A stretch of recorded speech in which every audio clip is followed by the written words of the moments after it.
Shalom, salam sejahtera untuk kita semua. Perkenalkan, nama saya Nika Yustina, NIM 1902 120828. Pada video hari ini, saya akan membahas mengenai khotbah ekspositori yang terambil dari kitab Yunus, pasal 1, 2, 3, dan yang keempat. Setelah saya membaca dari kitab Yunus ini pasal 1, 2, 3, dan yang keempat, maka saya menarik sebuah tema, yaitu Tuhan mengasihi setiap umatnya. Baik, kita masuk ke dalam kitab Yunus. Kitab Yunus ditulis oleh Yunus. Kitab ini ditulis di Palestina sekitar abad ke-5 sebelum Masehi. Kitab Yunus adalah kitab kelima dalam himpunan kitab yang disebut nabi-nabi kecil dalam akad lama. Kitab ini berlainan dengan kitab-kitab nabi yang lain karena kitab ini tidak berisi ucapan-ucapan sang nabi kepada Israel, melainkan menceritakan pengalaman Nabi Yunus ketika ia mencoba menghindari perintah Tuhan. Tetapi berhenti beranjak pada menyampaikan perayaan Tuhan kepada penduduk kota Niniwe. Dalam bahasa Ibrani, Yunus disebut Yonah, yang artiannya adalah merpati. Nama ayahnya adalah Amitai, yang artiannya kebenaran Allah. Tokoh Yunus sendiri didasarkan pada tokoh yang diketahui hidup pada masa pemerintahan Yerobeam II pada tahun 786 sampai 746 sebelum Masehi. Raja ini meluaskan perbatasan negerinya dari Hamat hingga Laut Mati. Dalam akad lama, Yunus bin Amitai dikatakan di luar kitab Yunus sendiri hanya sekali, yakni dalam 2 Raja-Raja pasal 14 ayat yang ke-25. Kitab ini sendiri kemungkinan disunting pada masa pasca pembuangan setelah tahun 530 sebelum Masehi dan didasarkan pada tradisi lisan yang telah diturunkan sejak zaman ke-8 sebelum Masehi. Kita masuk ke dalam konteks Alkitab. Dalam kitab Yunus ini dibagi menjadi 4 konteks atau pasal, yaitu pasal yang pertama berbicara tentang kedaulatan Allah, yaitu pengutusan Allah dan pemberontakan Yunus. Bisa kita lihat juga dalam ayat Alkitab Yunus ini pasal 1 hingga yang ke-17. Ayat 1 hingga yang ke-17. Pasal yang kedua berbicara tentang pembebasan Allah atas Yunus dan doa syukur Yunus, dan bisa kita lihat dalam ayat yang ke-1 hingga yang ke-10. Pasal yang ketiga berbicara tentang pengutusan kedua Allah dan ketaatan Yunus yang dapat kita lihat dalam ayat 1 hingga yang ke-10. Dan pasal yang terakhir yaitu pasal yang keempat berbicara tentang pembebasan Allah tentang Niniwe dan sungut-sungut Yunus yang menunjukkan rasa tidak terima kasih dapat kita lihat dalam ayat yang ke-1 hingga yang ke-11. Baik, kita masuk ke dalam kisah perjalanan hidup Yunus yang selalu dikasihi Tuhan. Yang pertama, Yunus memberontak atau menyangkal Tuhan, yang artinya saudara-saudara sekalian, di sini berbicara tentang ketidakkesetiaan Yunus kepada Tuhan. Sebagaimana dalam pasal 1 ini, Tuhan sudah berfirman kepada Yunus pada ayat yang pertama, berbunyi demikian, "Datanglah firman Tuhan kepada Yunus bin Amitai demikian, bangunlah, pergilah ke Niniwe, kota yang besar itu, berserulah terhadap mereka, karena kejahatannya telah sampai kepadaku." Tuhan sudah berpesan kepada Yunus untuk pergi ke kota Niniwe. Sebagaimana kota Niniwe ini adalah kota yang sangat besar. Tuhan mengirim Yunus ke sana. Tapi apa yang dilakukan Yunus? Yunus malah tidak mendengarkan apa yang difirmankan Allah kepadanya. Yunus tidak melakukan tugasnya sebagaimana yang sudah diperintahkan Tuhan kepadanya. Malah Yunus menyangkalnya. Yunus beralih ke tujuan yang lain, yaitu yang terdapat di dalam ayat yang ketiga. Tetapi Yunus bersiap untuk melarikan diri ke Tarsis, jauh dari hadapan Tuhan. Ia pergi ke Yapo dan mendapat di sana sebuah kapal yang akan berangkat ke Tarsis. Ia membayar biaya perjalanannya, lalu naik kapal itu untuk berlayar bersama-sama dengan mereka ke Tarsis, jauh dari hadapan Tuhan. Dia malah pergi ke tempat yang lain, tidak mendengarkan sama sekali perkataan Tuhan. Lalu setelah dia melakukan perjalanannya, Tuhan mengetahui apa yang telah dilakukan Yunus. Maka Tuhan menguji Yunus, memberikan ujian kepada Yunus, ujian yang tidak pernah dibayangkan sebelumnya. Ujian yang membuat semua orang semakin takut. Yaitu di mana pada ayat yang keempat, tetapi Tuhan menurunkan angin ribut ke laut, lalu terjadilah badai besar sehingga kapal itu hampir terkumpul hancur.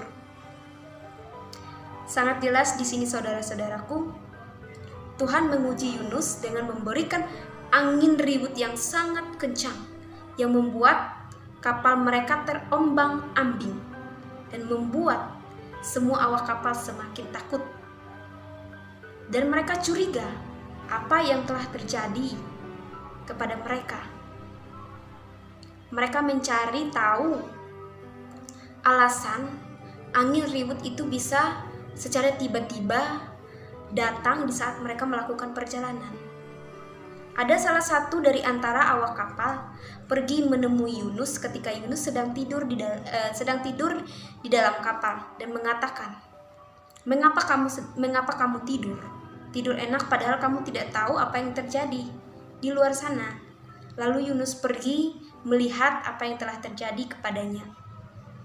Semua awak kapal memanggil Tuhan-Tuhan mereka. Hanya Yunus yang tidak. Tetapi Yunus menyadari apa yang telah terjadi terhadap mereka itu semua adalah perbuatannya, karena dia tidak mendengarkan apa yang diperintahkan Tuhan. Lalu apa yang terjadi?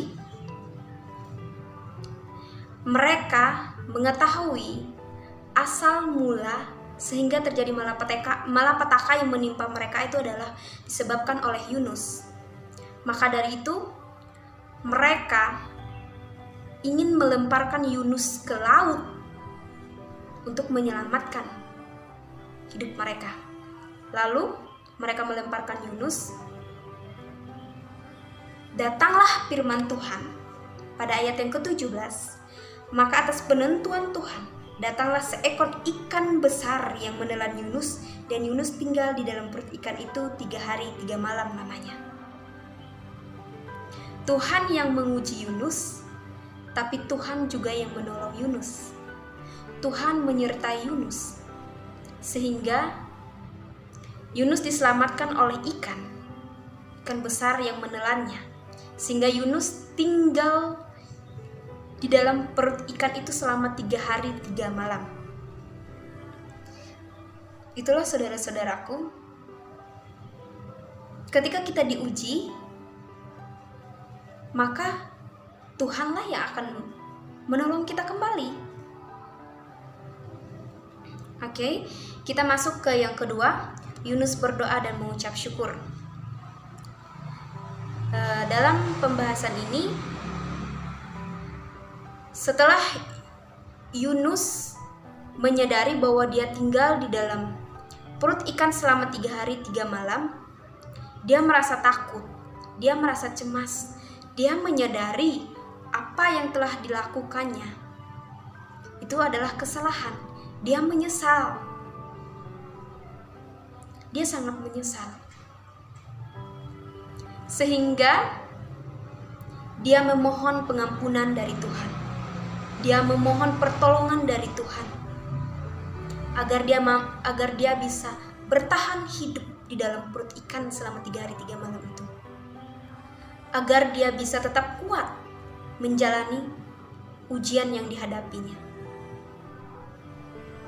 Saudara-saudaraku, bisa kita bayangkan menjadi seorang Yunus, ditelan hidup-hidup oleh ikan, dan kita tidak makan, tidak minum. Apa yang kita rasakan? Pasti kita merasakan kelaparan, kehausan. kita tidak makan 1 hari saja, badan kita ini akan semakin melemah, akan letih, akan lesu. Apalagi Yunus yang 3 hari 3 malam tidak makan, tidak minum. Bisa kita bayangkan. Tapi karena pertolongan Tuhan, karena kebaikan Tuhan, karena kemurahan Tuhan, Dia memberkati Yunus, memberi kekuatan kepada Yunus, memberi perlindungan kepada Yunus, dan mengampuni Yunus dengan memberikan Yunus kesempatan kedua. Sehingga pada ayat yang ke-10 pasal 2 ini, lalu berfirmanlah Tuhan kepada ikan itu, dan ikan itu pun memuntahkan Yunus ke darat. Luar biasa kebaikan Tuhan. Tuhan memerintahkan ikan itu untuk mengeluarkan Yunus dan memuntahkan Yunus ke darat, agar Yunus bisa kembali seperti semula. Itu adalah kebaikan yang sangat luar biasa, saudara-saudaraku. Baik, kita masuk ke dalam yang ketiga. Yunus diberi kesempatan kedua oleh Allah. Setelah Tuhan mengampuni Yunus, memberikan Yunus pertolongan, maka Tuhan juga memberikan Yunus kesempatan yang kedua.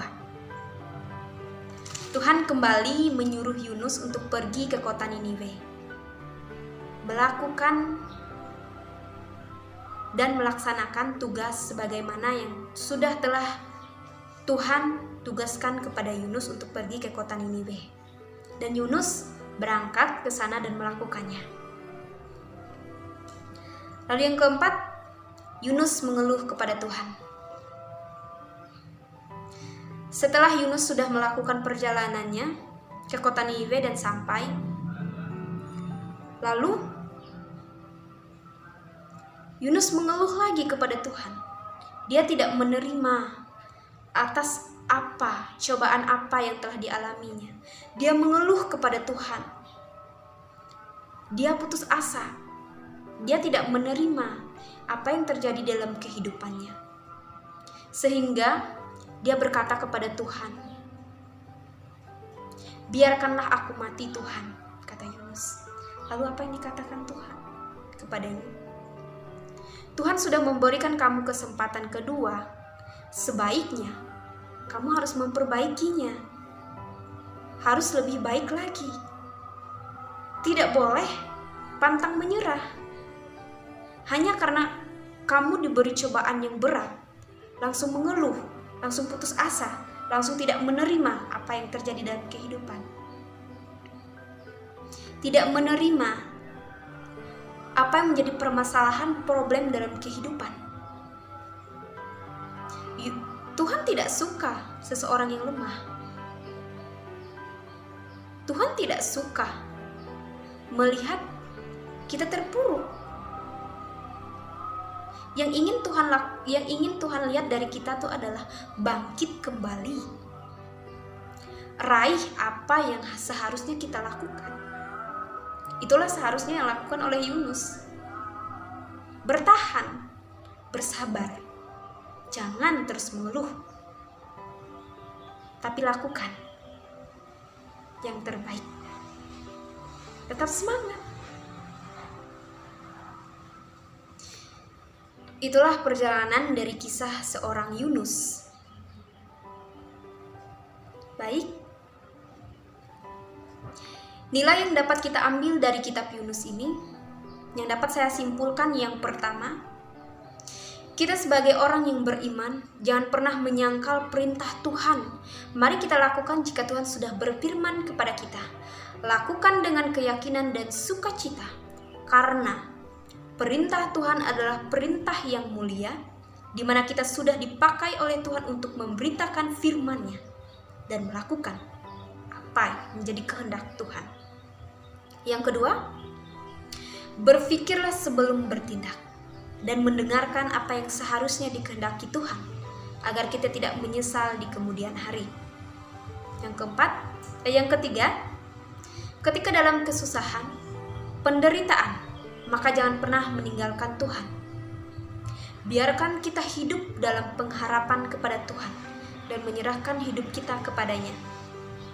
Yang keempat, jangan lupa mengucap syukur kepada Tuhan atas setiap pertolongan, kemurahan, dan kebaikan Tuhan dalam hidup kita, baik itu suka maupun duka.